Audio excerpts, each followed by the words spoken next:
Now, while we want to avoid doing this too much, there's often times where we need to nest a for loop block inside of another for loop. And I'm going to show you that situation.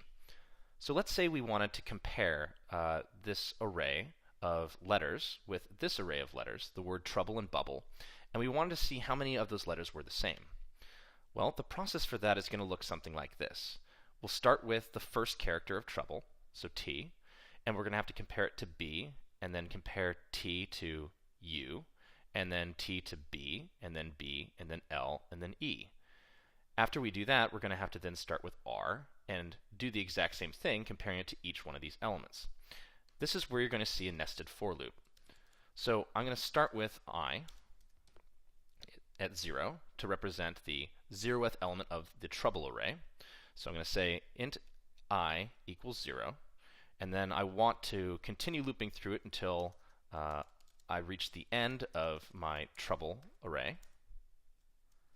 And each time I want to increment I. And that will give me a situation where I'll loop through each of the letters in the trouble array. Well, I'm now going to put a for loop inside of it. And notice that I'm not using I. I'm going to use the next letter, J.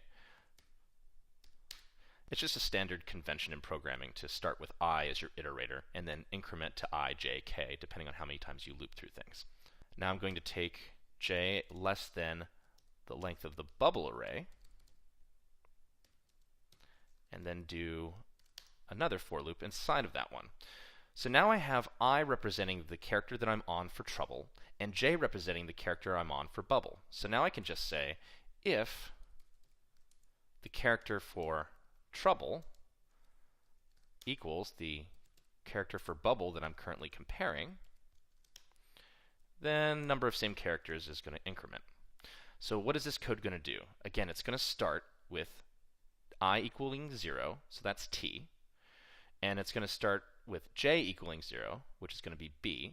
So trouble 0 equals bubble 0, that's going to compare T and B. But rather than going to this outside loop, we're going to loop around in this one for a while. We're going to compare T to J equaling 1, and then 2, and then 3, and so on until that first trouble character is compared to all the characters in bubble. Only then will we exit this particular block of code and go back to the outer loop. And this is how we can compare two sets of data by having an iterator for each piece that we want to go through and nesting them inside of each other.